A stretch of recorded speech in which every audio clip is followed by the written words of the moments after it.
the trick is you want to get your xacro command, your full xacro command.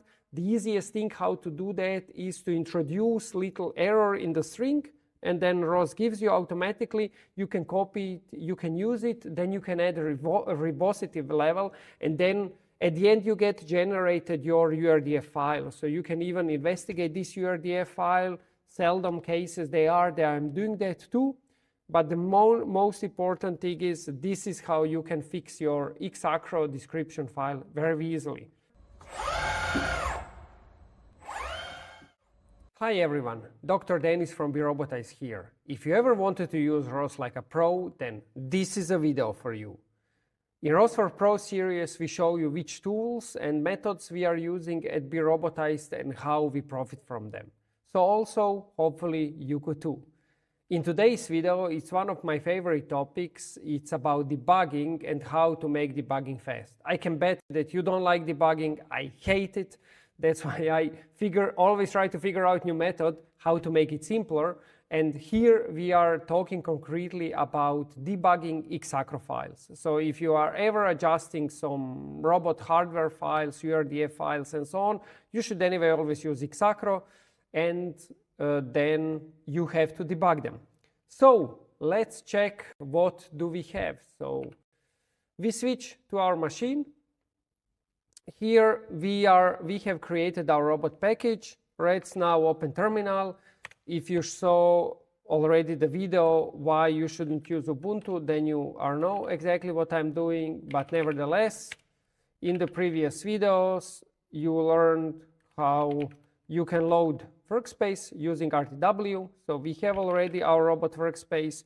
We are not in it, that's why it's red. Now we are in the folder, that's why it's green. And now we have here two little packages with description and bring up. And of course, as shown before, if we do start offline, then we will get our robot start shown.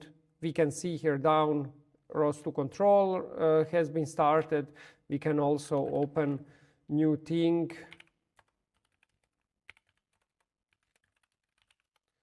New workspace, and then see ROS2 topic. ROS2 control, I want to actually. ROS2 control, list controllers. Of course, controllers. This is something I need to change ROS2 control. It annoys me, auto-completion doesn't work properly. So here we have our three controllers, just for you to know, everything is running. Very cool. So now we have our robot set up, but now we want to change something inside the robot. And this is where comes interesting to debug xacro file. So let's now pretend that we want to change something in xacro file. So I will open File Manager. I will go into Robot Description folder. Our robot folder. Let's see this file, what we have here. Yeah, that's cool. Let's now just do, I don't know, one little mistake. I will just put here one letter, and then we will see that this file will not work anymore. Why? Because we are always doing symlink install, so we are symlinking files when compiling, especially during development. That's why we don't need to compile again. And now we can see that this thing has failed and says no such file directory. This is here, this D that we have added there. And here we also get command what it's not working. So this here, it's actually a very important thing what you get when you want to debug your xacro file. So basically, oftentimes, as here is the case, if we open our, let's just now open to see how our xacro file is loaded.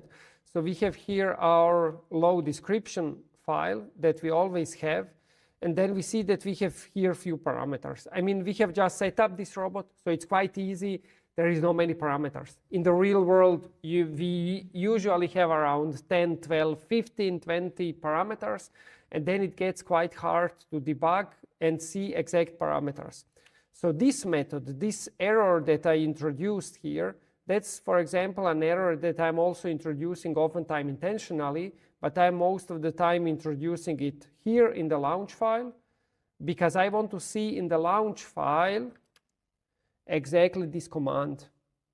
I want to get my xacro command, because this is what I then use and what I then paste, and then I get much better output. I don't know if you knew, there is also verbosity level, should be. Does it help work here? It works.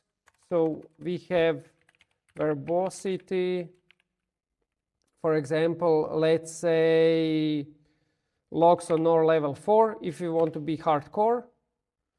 And now you can see that we have already got much more output. So this is our first output. Let's check it again. So this is output without verbosity level. This is output with verbosity level. Of course, in this particular case, maybe it's not so helpful because error is easy to find because we have already here enough data. But sometimes you miss maybe some argument, maybe some parameter, because they can be confusing, arguments, parameters in macros and so on. That's why this is your good friend, this verbosity level. I managed to debug some very nasty bugs with it, very happy. And this is something I want to share with you in this short video because it is worthwhile invest your 5 minutes of time that this video is taking, because you will save hours in the future. So I hope you enjoyed. Now you understand. Remember, the trick is you want to get your xacro command, your full xacro command. The easiest thing how to do that is to introduce little error in the string, and then ROS gives you automatically. You can copy it, you can use it, then you can add a verbosity level, and then at the end you get generated your URDF file. So you can even investigate this URDF file. Seldom cases they are there. I'm doing that too. But the most important thing is this is how you can fix your xacro description file very easily. So a lot of success with debugging, and see you in the next one. Bye-bye.